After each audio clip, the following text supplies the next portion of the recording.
Hey everyone, thank you so much for joining us. I'm going to give some people some time just to come in, but as we get started, I want to take a moment to introduce myself and introduce all of our speakers we have on our panel today. My name is Abby Houseal. I'm the research manager at the Center for Growth and Opportunity and overseeing the immigration portfolio. I'm so excited to be having three of our published scholars here today. First off, I want to introduce Mohsen Javdani. He's an associate professor of economics at Simon Fraser University, specializing in applied and empirical economics, labor economics, and economic inequality. Before he was there, he taught at the University of British Columbia's Okanagan campus. Apologize if I mispronounced that. His work critically examines labor market disparities, focusing on women, immigrants, and racial minorities. And across his research, he's really aimed to address the root causes of inequality and marginalization. Second, we have Michelangelo Landgrave. He's the assistant professor at Harris S. Truman School of Government and Public Affairs at the University of Missouri, though he'll be changing locations coming the fall. His expertise spans from state and local politics, legislative studies, and race and ethnicity and immigration politics. Finally, we have Alex Kustov, who's the assistant professor of political science and political administration at the University of North Carolina at Charlotte. His research focuses on public and policy responses to immigration and ethnic diversity in high-income countries. He specializes in experimental and computational methods informed by a range of data sources, including original surveys and economic games, historical and geocoded records, political texts, and computer simulations. And his award-winning book, Border of Compassion, examines under what conditions most people accept more open immigration policies. And he's got another book coming out really soon that you guys should all look into. The way we'll be kind of going through the different kind of the schedule for today. What I wanted to do is we're going to start with Mohsen talking about Canada and his recent paper, The Public Attitudes Toward Immigration in Canada, Decrease Support and Increase Political Polarization. After that, Michelangelo will be speaking on his research and his recent paper, Why Does Corrective Information Have a Muted Effect on Immigration Attitudes? And finally, Alex will be presenting some comments on both of their research, as well as beginning with some questions. Finally, we'll be having a Q&A to kind of round out the hour. There is a Q&A button at the bottom of your screen that you all should have access to. Feel free to put questions in there during each of the presentations, and we'll get to them at the end of the session. Thank you all so much for joining us. I'll have Mohsen share his screen and begin with his slides. Thank you very much, Abby. I'm just going to share my screen.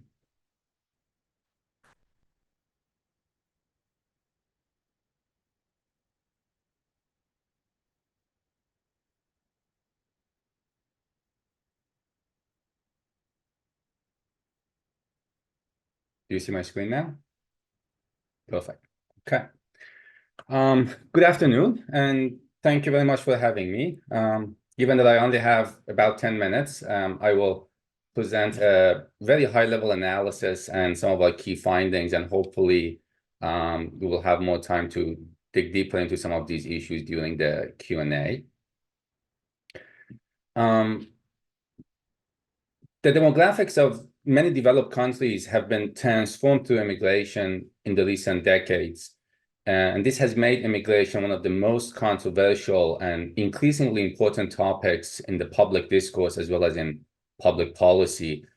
Immigration has become increasingly politicized in Western countries, and political parties are holding divergent views on how to best deal with the issue of immigration. Just to give you an idea, if you're not familiar with immigration in Canada, as of 2021, and this also holds if you look at more recent data, Canada has the largest proportion of immigrants among G7 countries. That's 8.3 million of its population, which is almost 23%.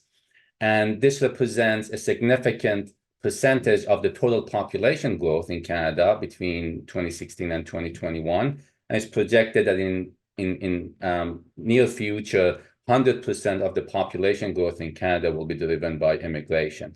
This also represents a significant percentage of the growth in the labor market in Canada. There are several studies that have highlighted the fact that despite Canada's long history of immigration and its reputation for celebrating diversity and holding pride in its cultural mosaic, Canadians have not always agreed on what constitutes an appropriate level of immigration. More recently, especially during both the 2015 and 2019 federal elections, debates about immigration started to emerge as divisive issues in political campaigns. There has been also more recent evidence of pandemic-related racism and violence against immigrants and racialized groups in Canada, as well as a concerning and noticeable recent trend of increasing negative attitudes towards immigration in Canada based on a couple of public pollings that have come out over the last few months. So the two main questions that we are focused on in this work that we have carried. The first question is, we draw on more than 3 decades of data from Canadian election studies, which is a survey of a representative sample of the population before every federal election in Canada. So we draw on this data set to examine how attitudes towards immigration in Canada have evolved over time. And of course, the subsequent question that begs an answer is, what are the main drivers of attitudes towards immigration in Canada? What are the underlying factors that shape these attitudes and how they change over time? Let me give you a very quick overview of the main theoretical frameworks that try to elucidate the underlying factors that shape attitudes towards immigration. There are, of course, different ways you can organize these diverse narratives. What I'm going to present is 3 groups of theoretical frameworks. The first group is individualistic rational choice models of material self-interest and labor market competition, popularized by neoclassical economists. And these models basically suggest that attitudes towards immigration are mainly driven by individual self-interested motivations and reactions to economic impacts of immigration on things like their wages, employment opportunities, or public finances, taxes paid, and benefits received. This is, of course, in line with the dominant narrative of neoclassical economics, which sort of treats individuals as autonomous, rational optimizers, and in a way removes historical, social, and political context from economic analysis by detaching the market and the economy from the society. The second group are models that highlight the importance of what is referred to as sociotropic concerns. These models focus on group-level considerations regarding immigration that are generally framed as non-prejudiced or race-neutral, and they often assess the perceived impact of immigration on broader aspects like the overall economy, job market, or public resources, taking into account how immigration might affect the well-being of the community or the society at large. And then the third group comprises socio-psychological models, which emphasize the role of perceived group interests that stem from a psychological need for a positive social identity connected to various factors like group identities, affinities, animosities, and the influence of values and norms on attitudes towards immigration. These models really underscore the role of factors such as symbolic threat, intergroup anxiety, and group position and privileges as key drivers in intergroup dynamics and the development of outgroup prejudice. There are several theories that could be categorized under this group. Notably, social identity theory, pioneered by Henry Tajfel, stands out as a prominent framework within this category. And I want to spend a minute talking about social identity theory because it also helps to contextualize some of our main findings. Social identity theory posits that a fundamental aspect of individual self-conception is shaped by the groups to which they belong or with which they identify. So according to this theory, individuals engage in both self-categorization, but also the categorization of others.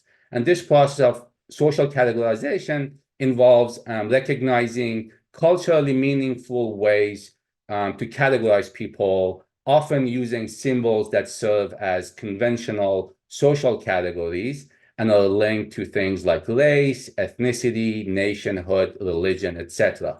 And then the interplay between social identification and social categorization leads to this distinction between in-groups versus out-groups based on categories or symbols that are used in the process of social categorization. And then coupled with a desire for a positive self-image and also an inherent bias in favoring one's own group, individuals are inclined to engage in social comparisons, and these comparisons frequently result in attributing negative characteristics to members of out-groups and positive ones to members of in-groups. And as a result of that, as you can imagine, this kind of bias can lead to in-group members to perceive out-groups as potential threats, and this could foster group-level prejudices, negative stereotypes, and discrimination. Now, moving to what we also know based on empirical evidence on immigration, there's growing systematic evidence that points to the increasing relevance of non-economic factors, particularly those prejudiced group-level factors that are emphasized by the third group of models that I discussed. And by looking at the empirical evidence, there is sort of a tripartite perspective that emerges based on bodies of research that are not always linked together. The first one is that this is, of course, a contentious area, but there seems to be an emerging consensus that there is very thin empirical evidence supporting egocentric models of material self-interest and labor market competition that I referred to before. At the same time, there is abundant empirical evidence regarding, there is very little empirical evidence regarding large distributive effects of immigration, including adverse effects on the overall economy. At the same time, there is extensive systematic evidence regarding positive impacts of immigration on a variety of outcomes like economic prosperity, economic growth, total factor productivity, labor supply of women, innovation, and so on and so forth. And while there is some evidence supporting the role of sociotropic concerns that I highlighted before, the exact origins of these concerns remain unclear. And there's also growing evidence that suggests some of these reported or measured sociotropic concerns are often correlated with views on national identity, values, and cultural, religious, and ethnic issues. And this suggests that these sociotropic considerations could function as mediating factors for things like group hostility, rationalized prejudice, or scapegoating.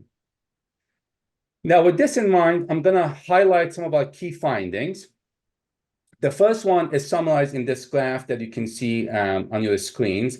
And this is to answer the first question that I mentioned before, how attitudes towards immigration have changed in Canada over time. And here I want you to focus on the blue line first. And this is based on a question that asks people as part of this survey, how do you think Canada should, do you think Canada should admit more immigrants, fewer immigrants, or about the same number? And the blue line reports the percentage of people who think Canada should admit fewer immigrants. And what you see is there was a decrease in the negative attitudes towards immigration captured by those who think fewer immigrants should be admitted into Canada, starting from around 1993. But then more recently, especially after 2006, you see that there is an increase in these negative attitudes. So there's an increase in the percentage of people who believe fewer immigrants should be admitted. And the mirror image of that is the red line, which shows the percentage of people who think about the same number of immigrants should be admitted in Canada. And the green line, which captures the percentage of those who think more immigrants should be admitted to Canada, what you notice is that it's basically fairly stable. So the change in these dynamics are mainly shifting from a neutral position to a more negative position, while the sort of the more positive attitude remains fairly stable over time. Another key finding of our work is that we find modest association between attitudes towards immigration, economic, and sociotropic factors. We look at a variety of different factors like unemployment rate, immigration intake, individual income, employment status, as well as subjective views about own financial situation and perceptions of Canada's economic situation. And interestingly, among these group of variables, subjective perceptions of Canada's economic situation plays the strongest role. It's most highly correlated with attitudes towards immigration compared to more objective measures of economic performance. And then consistent with social identity theory that I talked about before, we find significant and systematic association between attitudes towards immigration and key contributors to one's sense of social identity. And this includes religious affiliations, ethnicity and immigration backgrounds, and political party identification. More specifically, what we find is that Canadians who identify as Christians hold the most negative attitudes towards immigration. This is, of course, controlling for all sorts of different factors. So this is a net effect. And then Muslims, followed by Jews, and then atheists and agnostics hold the most positive attitudes towards immigration. In terms of ethnicity and immigration background, an interesting picture also emerges where white Canadian-borns hold the most negative attitudes towards immigration. Visible minority or ethnic minority Canadian-borns are significantly more positive in their attitudes towards immigration. But the most positive group, and not surprisingly when it comes to attitudes towards immigration, are more recent cohorts of immigrants. And there it's interesting that among more recent cohorts, we don't see much of a difference between white immigrants and ethnic minority immigrants. And the last piece of evidence that I want to highlight is that we also use a relative importance analysis to see how these different economic, sociotropic, and socio-psychological factors contribute to explaining variations across individuals in their attitudes towards immigration. And an interesting finding is that since 2006, political party identification, the political parties Canadians identify with, has become the most important factor in explaining variations in attitudes towards immigration. As you might be able to see in this graph, you see that political party identification between the period of 1988 to 2004 only explains 5% of the total variation, but that jumps to about 28% post-2006. So to conclude, this heightened negativity in attitudes towards immigration in Canada raises concerns, particularly against the backdrop of global trends in political and social polarization. As we witness increasing polarization worldwide, coupled with challenging economic conditions, this exacerbation of negative attitudes in Canada adds another layer of complexity to these broader issues. This concerning trend may have far-reaching implications, which really necessitates a more in-depth examination of its potential impacts on societal cohesion and public trust, discrimination and xenophobia, and of course, policy formulation. And addressing these challenges really requires a multifaceted approach that considers this intricate interplay between socio-psychological factors, political partisanship, and the broader global context. Growing empirical evidence also underscores the need to delve deeper into the role of group-level socio-psychological factors that contribute to these in-group versus out-group dynamics. This issue becomes particularly crucial as immigration emerges as a pivotal issue in political discourse. And it's often manipulated by political parties, especially those leaning towards nationalism or populism. These political parties leverage these socio-psychological factors by framing and politicizing immigration to galvanize support and marginalize opponents. And this not only shapes attitudes towards immigration, but it also conditions individuals' responses to contextual changes, which, contrary to mounting systematic evidence, are often linked to immigration and immigrants. For example, the politicization of immigration by political parties, especially during periods of hardship and tension, could explain the apparent association between anti-immigration sentiments and the contextual changes, for example, in the labor market or in the housing market, as such concerns are increasingly linked to immigration, as it is the case in the Canadian context over the last year or so. As studies have shown that during these times, immigration is injected into public discourse and is anchored to dominant issues of the day like terrorism, economic anxiety, and cultural tensions. And while the association between these dominant issues and immigration remains unclear to the public for the most part, immigration profile is nevertheless elevated in terms of those dominant issues. So in terms of solutions, there are really no easy solutions. The smaller role of economic factors, increasingly evident in more recent studies that explore a broader array of variables, suggest that economic policy may have limited effectiveness in mitigating anti-immigration sentiments. Although preserving low unemployment levels might alleviate a specific type of economic anxiety linked to immigration, it fails really to address broader underlying socio-psychological factors that influence attitudes towards immigration. I contend that a comprehensive and effective approach to address these negative attitudes requires careful attention and serious engagement with socio-psychological factors that mounting evidence indicates play a significant role in fostering such opposition. And in this holistic approach, one must really acknowledge the influence of media as a powerful shaper of public discourse and political parties acting as opinion leaders. These entities really play a crucial role in shaping and amplifying attitudes towards immigration, which adds another layer of complexity to these overall dynamics. Therefore, it's really imperative to recognize the challenges and solutions surrounding ATI really transcends mere policy formulation.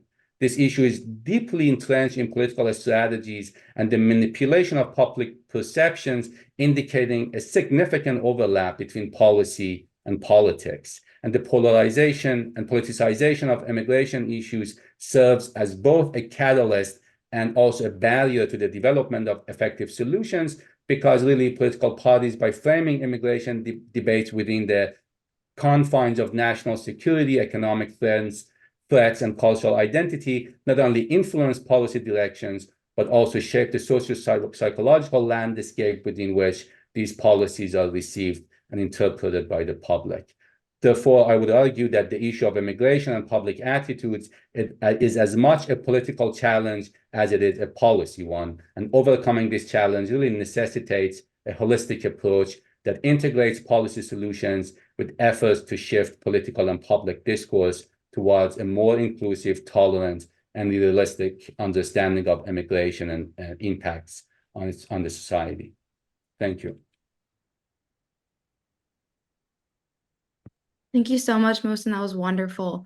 As you kind of turn your screen off and Michelangelo shares his, I encourage you, all the participants and attendees, if you have any questions for Mohsen, we'll get to them at the end of the hour. You can just put them in that Q&A button at the bottom. In the meantime, we've just heard about Canada. Michelangelo will be sharing a little more about immigration attitudes in America.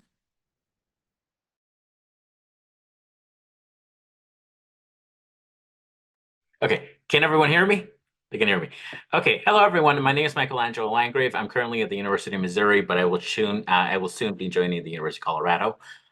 So I agree with most of what the previous speaker said. I think it is very difficult to change people's opinions about immigration, public opinion.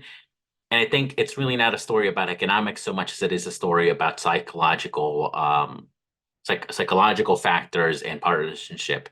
That said, I hope that my presentation gives us some optimism that it is possible to nudge people towards more positive immigration attitudes. But before we get to the optimistic part, let me talk about a little bit let's talk a little bit about why it's so hard to change public opinion towards immigration to begin with. So there's a whole cottage industry, myself included, of empirical papers that are trying to better understand if there's anything we can do to change people's opinions towards immigration on the positive side. Unfortunately, most of these papers find null effects. They find that regardless of what you tell people, new information you provide to people, you don't really change their opinions. In my paper that I'm presenting here today, seeks to better understand why that's the case, why it's so difficult to change people's opinions about immigration. One moment. So I argue that in the case of immigration and in the case of a lot of public policy, people have already very crystallized opinions about immigration. If you're an American, whether that's on the United States side or Canada, since you're a very young person, you're bombarded with arguments for or against immigration since you're very young. And so it's not surprising that by the time you're a teenager or a young adult, you probably have very strong opinions either direction. And anything that I, as an academic or as a one-shot treatment, can tell you about immigration, it's probably not going to be enough to change your opinion about immigrants. So if I come in if I come in and tell you, hey, you think that migrants commit a lot of crime, but read this paper that I wrote showing that they don't commit a lot of crime, that's not going to change their opinion because they've spent decades of receiving arguments for either for or against immigration. A single one-shot treatment is probably not going to work. And I showed this in an experiment that I designed with two of my graduate students here at the University of Missouri. One of them, which I'm happy to say, will be starting a tenure track position in Iowa next academic year. So anyway, so I'm an experimentalist. So this is an experimental study. What we do in this experiment is we sort people into two conditions. They're either in the control condition or they're in the treatment condition. In the control condition, individuals receive no new information about immigration. We simply capture their general attitudes about immigrants. In the treatment condition, though, what's interesting is that we actually tell people some corrective information about immigrants. In particular, we tell them corrective information about the welfare use of Mexican migrants. And here in this graph, you see people's opinions about Mexican migrant use before and after being placed into either the control condition, where again they received no new information, or the informational treatment, where they received the correct number of Mexican Americans on welfare, specifically on food stamps. In the control condition, you see that people's opinions about the number of Mexican migrants on welfare is relatively stable in the beginning and the end of the study. If someone claims that they think 40% of Mexican migrants are on welfare at the beginning, at the end, they think about 40% is the correct number still. So this is consistent with what we would expect if no one's receiving any new information. So the controlled condition works.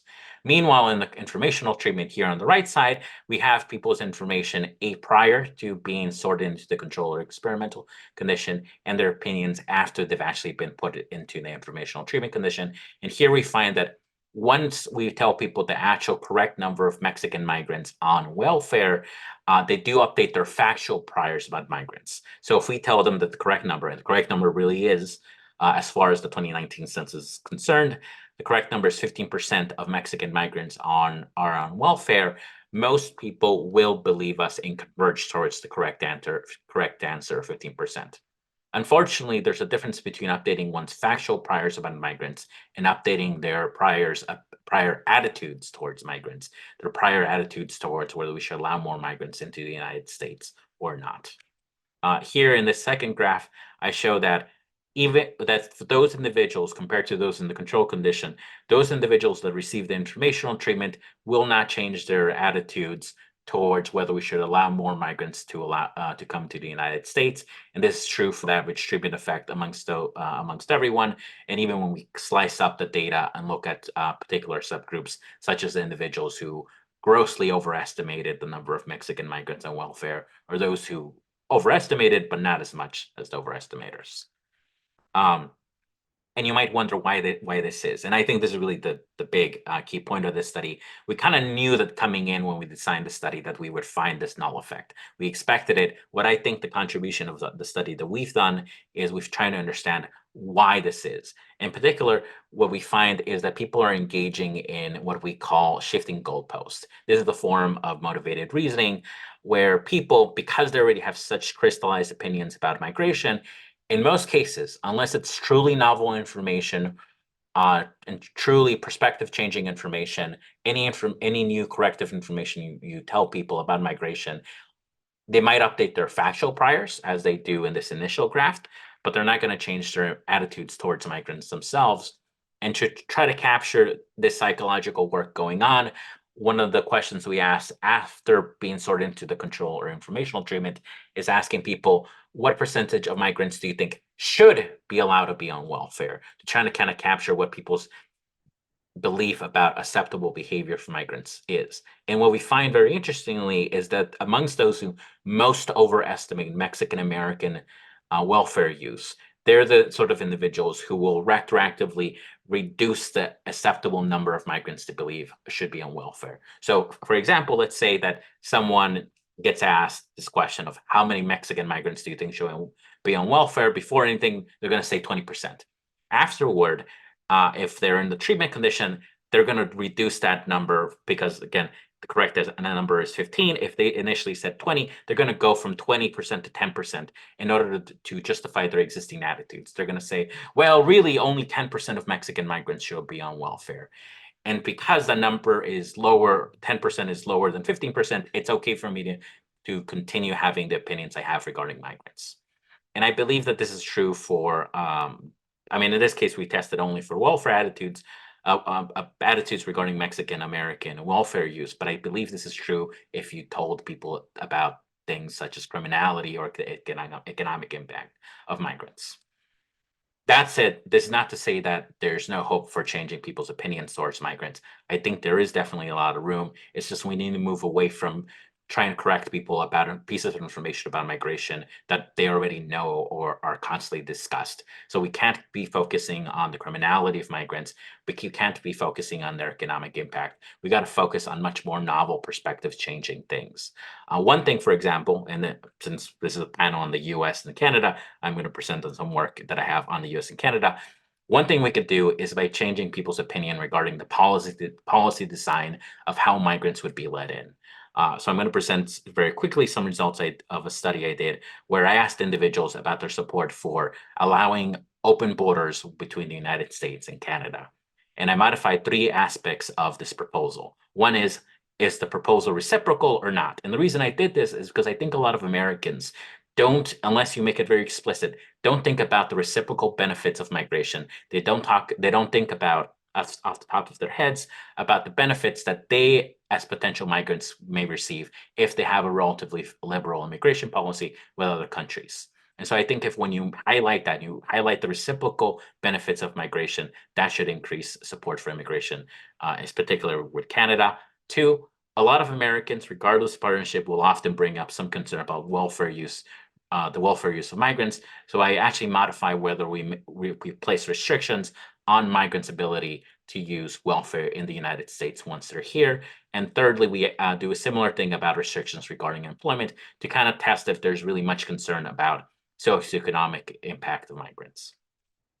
And what I find is support throughout my study. I find that when you ask US residents their support for open borders with Canada, it goes much higher up when you make it clear that it's a reciprocal policy, that if the United States has open borders with Canada, Canada will in turn have a reciprocal policy of open borders for US Americans who want to live and work in Canada.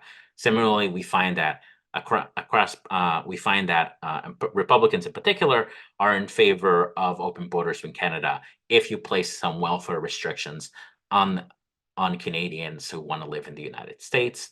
And we also find that Americans are in favor of allowing Canadians to not only live in the United States, but also work in the United States. And I've done this study several times. And this is important for experimental work, just because I'm always worried about false positives. I've done the study in 2019, 2021, 2022, and 2023, and the results are more or less consistent. So I'm pretty optimistic about the results here. And just another study I really briefly want to talk about, and this is a study I'm working with Alexander Kustov here. We're trying to see if we frame the competitiveness regarding the competitiveness for high-skilled migrants, if that might be able to change people's opinions towards migrants. And we exploit the fact that recently Canada was actually trying to poach some high-skilled migrants from the United States by introducing a special visa for H-1B for individuals in the United States with H-1B visas. And we find that when we frame it in this way, when we emphasize the competitiveness for high-skilled migrants, that actually increases American support for easier pathway to citizenships for international students here in the United States. And I'm hoping this is just an initial pilot study we've done, but I'm hoping to do extensions to this by see if there's a difference, if we emphasize competitiveness with a different country that isn't Canada. If, for example, if we say the People's Republic of China wants to compete for high-skilled migrants. Is that going to have a bigger effect or a different effect than if we emphasize that Canada's trying to compete for these individuals? And also, does this extend beyond competition for high-skilled international students? Does it apply to individuals such as dreamers who are similarly relatively high-skilled? If we told Americans that Canadians want to attract dreamers to come to Canada, would that change attitudes towards dreamers in particular or migrants more broadly? What about refugees and asylees and so forth? Anyway, so that's what I've got for today. Hopefully that gives you some optimism that although it's difficult, it is possible on the margin to change people's opinions towards immigration on the positive end. Thank you very much. Thank you so much, Michelangelo. As we kind of take this time to transition, Alex will be talking about his opinion of both of this research and then asking a couple questions to both of the speakers. I'm going to put the speaker, opportunity to him to kind of lead this conversation now. All right. Thanks everyone for coming. I think we have a great panel with two very distinct yet related papers. And what I want to do is that I'm going to just say a few words about two papers together and how they relate to each other, and then just give some feedback to both authors, try to frame it in a very generous and friendly way, of course, right? And then I'm gonna ask some questions, and then we'll, jump into the audience. One thing I want to clarify, though, that I only have one book, actually. It's entitled In Our Interest, How to Make Immigration Popular. Borders of Compassion is just the old title of the book. So I'm not as productive as some might think. I mean, you should claim it. You should claim both. Yeah. Yeah. So, what we see from both presentations, I think a lot of folks who are here in the audience here would agree that, immigration obviously has a potential to transform millions of lives. Some people even say it's $1 trillion bill on the sidewalk, right? But we also know that it's very, very unpopular. It's very contentious. Voters are skeptical. Politicians understandably fear backlash, right? People are talking about anti-immigration backlash, whether in terms of rise of populism or ethnic tensions, and voters are mostly closed. So what's happening here? Why is there this disconnect? And I think that's why I think those two papers here that we saw today are very important, because it's important to understand what makes people tick in politics in general, and like immigration politics in particular, and how can we potentially change their mind if we think they're wrong. But one provocative claim I would like to make here is that maybe a lot of the skepticism that people have is actually warranted, right? So we cannot just dismiss any anti-immigration attitudes as xenophobia or something that is completely unwarranted, right? So this panel presented two very distinct views on this issue, right, from two different countries and two different research designs and ways of looking at it, right? So we had a paper looking at this kind of aggregate level change in attitudes across time, using the election study, right? Trying to figure out what are the long-term causes and consequences of those attitudes. And then we also had a paper looking at very kind of immediate change potentially in an experimental setting, right? So very different way of looking at it, but I think it's important to ponder like what we mean when we talk about changing people's minds. Are we talking about changing the minds of entire populations, over years, right? Or are we talking about changing the minds of particular individuals within a context of an election cycle or something, right? It turns out that those questions are actually quite different, right? And maybe some things that work for one, probably might not work for another. So before I jump into each of the papers, I just want to mention, which I think is important to understand for this particular panel, is that both US and Canada, despite their differences, are very special and unique in terms of how they view immigration, right? Obviously, from the US perspective, we often think of Canadians as having it much better than us, right? So, they don't have to deal with the southern border, and they're like much more positive no matter what the challenges are. The immigration system is much more kind of regulated and less convoluted and so on, right? Which is true, right? But it's also the case that if you compare both countries to other OECD countries or kind of more globally, right, we would see that the attitudes are very, very positive, even in the US, even despite all the polarizations that we're talking about, despite all the criticism, all the xenophobia, everything. it's very rare to be the case to have a plurality of people, let's say, supporting relatively open immigration, right? It's also the case that just in terms of the immigration flows, right, despite the fact that our system in the US is not very selective, somehow we still manage to attract the top talent, right? So both Canada and the US actually attracting the best people from the world, from all over the world. In one way or another, again, might not be the best way to go about it the way we do it, but at least, effectively, that's what we have, right? The best people from all over the world are coming here, both to Canada and the US, and then people are relatively positive, right? So I think, again, as someone who studies comparative politics, I think it's important, again, to kind of have it, have a more kind of relative way of looking at those things, right? All right, so let's move to Mohsen's work. I thought it was a fascinating, right, paper because it provides a potential corrective to our kind of overly positive view of immigration attitudes in Canada sometimes, because again, sometimes from the US perspective, we just think that, kind of everything is rosy there and stuff like that. So I think it's good to know that,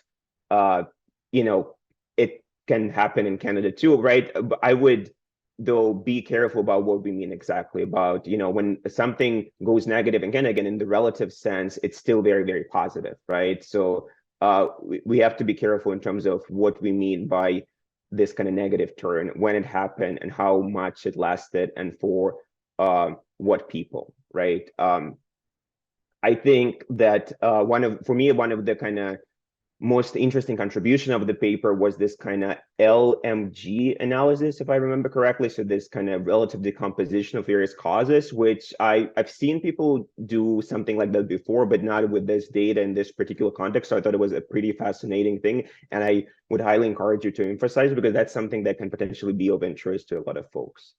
I also think, I don't think you mentioned it much in the presentation, but one thing I want to highlight, which I think you do in the paper too, is that it's important to not blend together the answers like, let's just keep immigration the same and then increase immigration, right? So usually it's very common among observers to just focus on opposing immigration and then versus everything else, right? But when we see that a lot of people, in fact, in most countries, it's the majority who just want to keep immigration the same or keep the same level, so not increase it, right? Again, it doesn't really spark negativity, but given that the borders and immigration policies are already pretty restricted, right, it doesn't seem to me like a very pro-immigration response either, right? So that's why I think it's important to kind of emphasize that and kind of look at each of those responses separately. I think what you conclude in the end, which makes sense to me, again, from a comparative perspective, is that Canadians are not that different from others, right? They don't have like some kind of special sauce to their psyche, right? They are not just like aliens or anything, right? They just have better policies, potentially better institutions, and it's not perfect, but they're trying to do better, basically. And I think we also see that, as in the United States, the role of partisanship is increasing, right? So it's important to kind of also see the similarities that we see, basically in both countries and across the Atlantic as well, I would say. All right, if I may suggest a few friendly criticisms, and this is coming from someone who is not an economist but has done a lot of work on immigration attitudes over the past 10 years or so. I think, I'd be more careful in terms of claiming that you're the first person to have analyzed immigration attitudes in a certain way or use that data in Canada. In fact, when you say that, you have a footnote 1, which cites a person who has done this before, right? I was a little bit confused by this particular remark. So I would just, be careful in terms of how you frame the contribution, vis-a-vis other people, because, this is a very growing literature, across disciplines, right? So psychologists, sociologists, political scientists, and economists have been looking at like immigration attitudes or various kind of immigration public opinion items for like the last 20 or 30 years or so, right? A lot of things have been done, and you do a really good job like doing the literature review on that. But I think which I think in general, as the discipline or immigration stuff, we have to be more humble about what we are actually trying to do. All right. Yeah, and I would, in general, I would try to look at what the folks at CERC are doing. So there's this whole migration center in Toronto, and I've seen a few recent papers that are trying to do something very similar to what you do with the same data.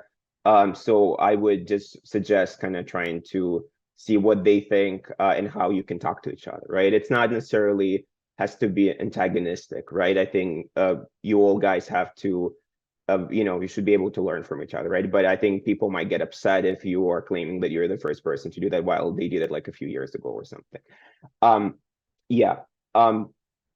What else? One other thing I want to mention is that, I would try to use some alternative data sources, right? So I think the CES, the Canadian Election Study, is a great resource because it has an enormous sample size for those of us here who work with survey data. So I think I just look it up. It's like 20,000 observations per survey. So it's something that's, very rare to be the case, right? It kind of allows us to not worry too much about confidence intervals, which, is another thing I wanted to mention is that, we should also be cognizant of the fact that, the estimate that we get for like how many people want to decrease immigration is not the line of truth, right? It has uncertainty attached to that. So when you try to compare it across time, right, you have to kind of figure this into account as well. But, if we have such a big sample size, maybe it's not an issue. But I think my biggest suggestion would be just to look at the alternative sources like environics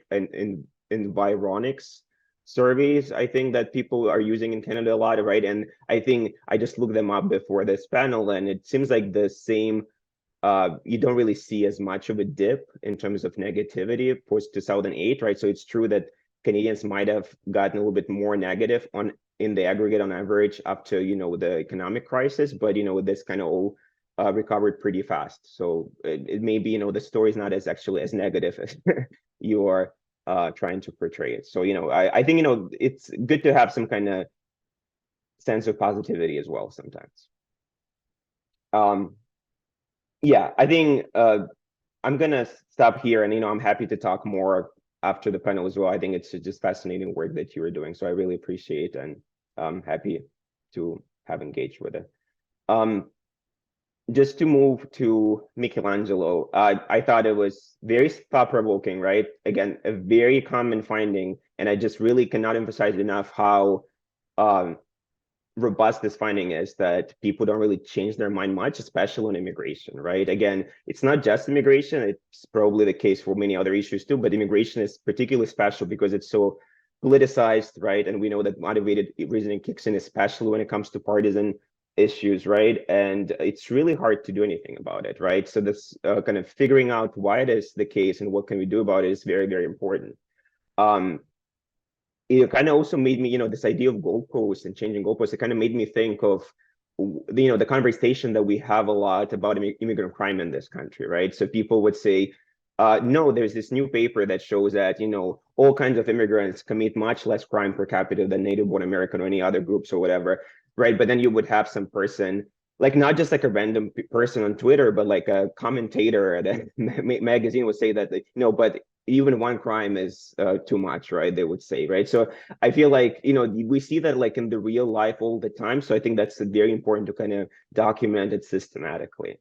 That's why I think my biggest suggestion for you would be, and I'm really excited about this research, is just to run a much larger pre-registered study with not just, the use of welfare by Mexican immigrants, but the use of other different things by other types of immigrants, maybe even beyond immigration, right? So you were looking at, how how the information about the use of the use of welfare among Mexican immigrants impact their general immigration attitudes, right? But maybe it's just not the most important thing in the broad scheme of things. Maybe people oppose immigration because of some cultural thing, right? So maybe that's why they don't care about it that much, right? So I feel like maybe if you had a bunch of different treatments along the same lines, right? And you could see whether, people change goalposts systematically across all of those things, not just this particular welfare issue. I think that would be just like, not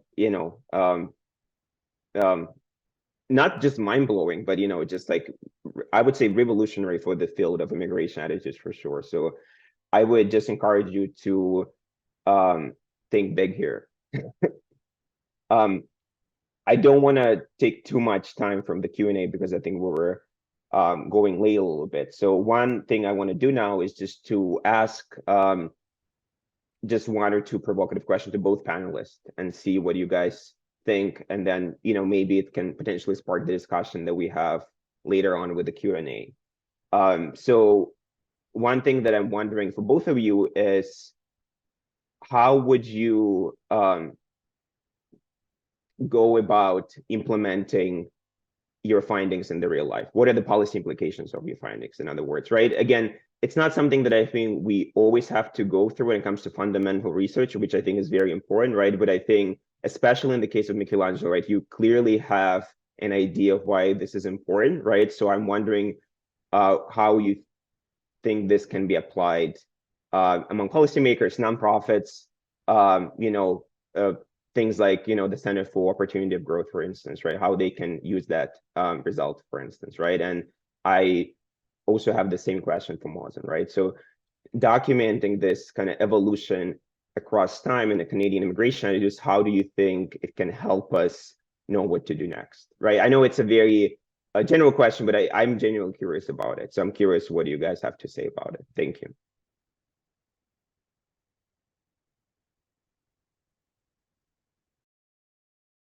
Do you want me to go first? Sure.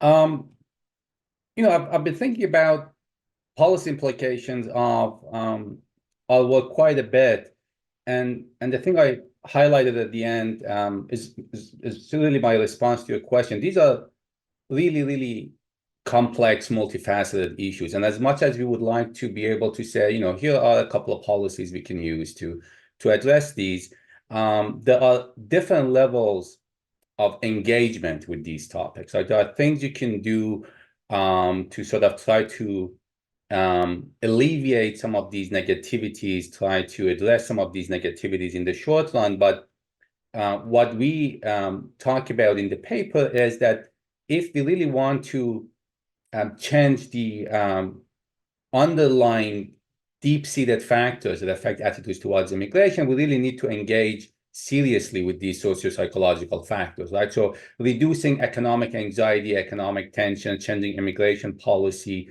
these are all measures that could be effective in turning some of these attitudes towards immigration into a more positive direction. But really in the longer term, especially because some of these contextual changes when it comes to political polarization, climate change, and so on and so forth, are outside our control, we really need to make sure we engage with these underlying factors that really affect these behaviors. And this sounds very broad, of course, but I think it's also at the same time very important and also very well documented in the literature. I think education plays a significant role, and there's systematic evidence that those with higher levels of education have more positive attitude towards immigration. But then when I think about education, I'm not thinking about just acquiring degrees or trainings and workshops and stuff like that.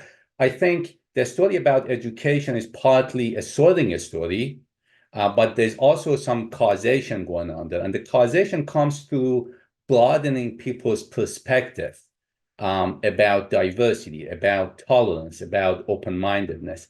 And this is a slow process. If you look at the Canadian society over the last few decades, the fact that there is more harmony and interaction between racialized immigrants and the white population is that this experience of people opening their horizon to what diversity means, and this sense of, unknown is always threatening and risky, but then when you spend some time with the unknown, then you start to be able to adopt a broader perspective. So that I would really emphasize the role of education. But then at the same time, what adds layers of complexity to this is the role that media plays and the politicization of immigration, because these are all mechanisms through which the issue of immigration is manipulated by political parties or by media to galvanize support for the base. And this undermines a lot of the policies or initiatives that try to bring together people from different backgrounds into more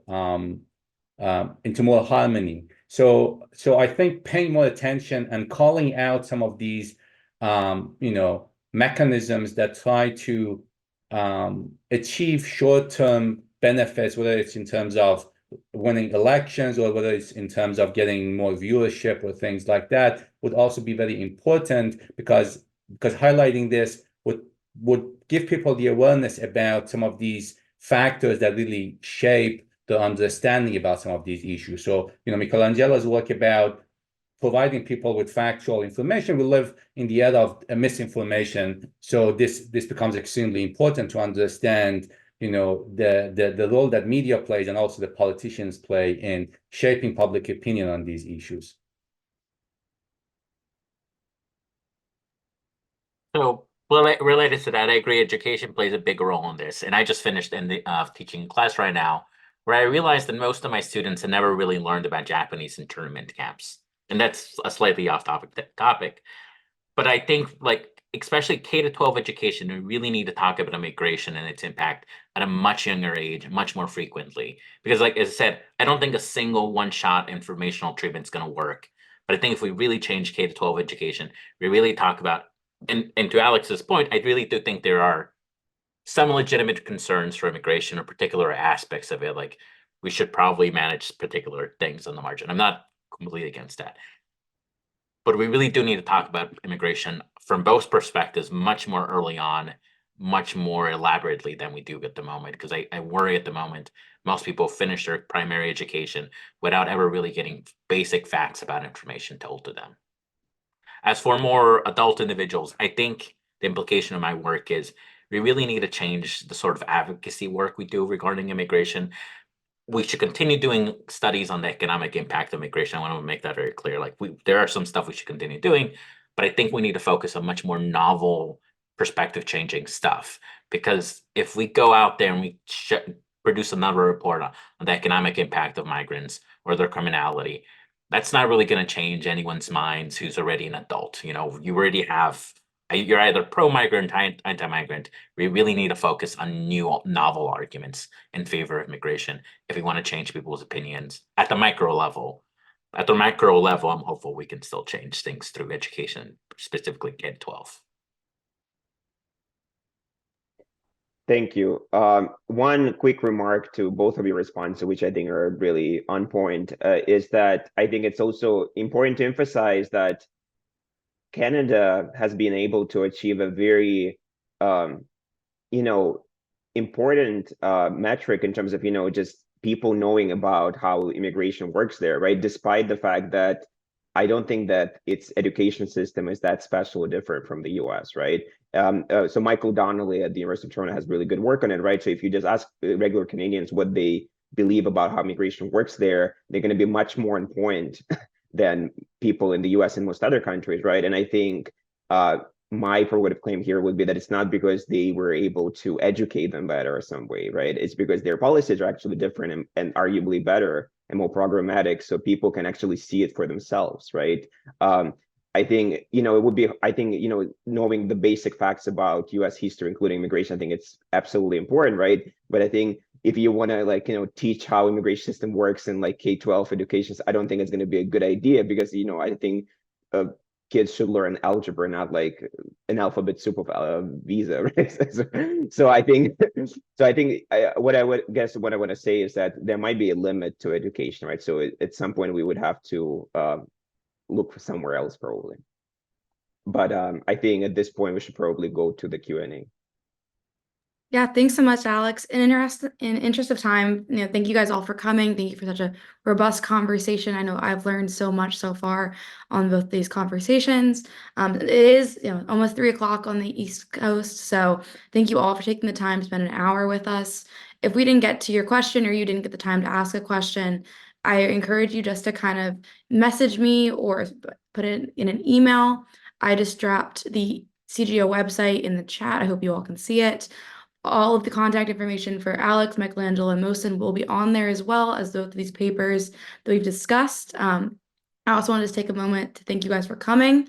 If you are currently in the academic sphere doing immigration research, we've got a lot of students at USU doing the CGO fellowship that would love to help you come this fall. If you're looking for just a little bit extra hands or a research assistant, I'd love to talk about that as well. But thank you so much for joining us. I hope you have a wonderful Wednesday. And again, it's been a great conversation. Thank you guys.